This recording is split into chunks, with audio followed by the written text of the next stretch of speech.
Nasasadya namang nakatutuwa ang kakaibang talento sa panggagaya ng boses. Maliban dito, maaari daw itong pagkakitaan. Alamin po natin ang karanasan ng isa nating kababayan na naging dalubhasa sa ganitong larangan sa ulat ni Mr. Fu.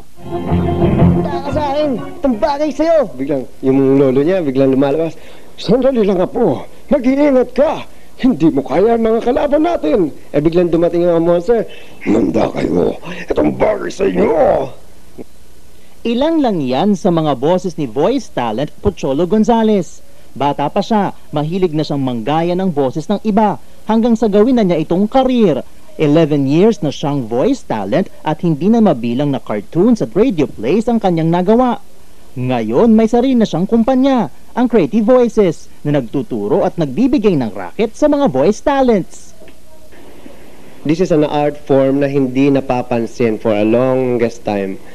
Panahon pa na mga, anong tawag dito, yung mga Greek, ginagawa na yung voice-over.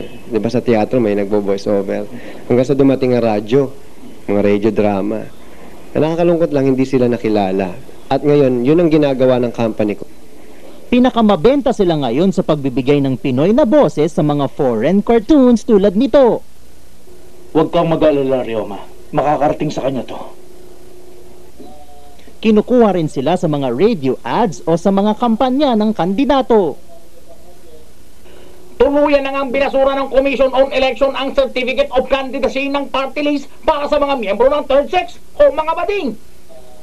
Hindi pa rin nawawala ang kanilang mga radio plays. Kasama natin ngayon ang isang lalaki sa unang pagkakataon magpapapako sa krus. Anong pangalan mo? Manny po. Manny pa ako po. Kung wala talaga sa puso mo yung ginagawa mo and you're just thinking na trabaho lang to, maging bread and butter mo. Kalimutan mo na yun. Para yung artist di ba? Kahit hindi bumenta yung painting niya, magpe-paint pa rin yan. Kasi yun ang kanyang expression ng kanyang art. Ito naman ang sample ng isang taong first time na magiging isang voice talent. Ano ka ba?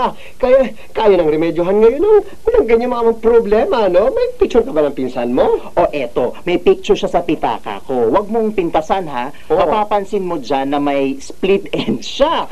May eye bags, warts at wrinkles. Pero talented yan. Tsaka sabi mo nga, mararemedyohan naman ngayon yan. Ito ba ang pinsan mo? Akala ko makeover. Overhaul pala, kailangan dyan. Ang kulit mo Okay. Galing. Thank you. Para sa Newswatch Aksyon Balita, ako si Mr. Fu.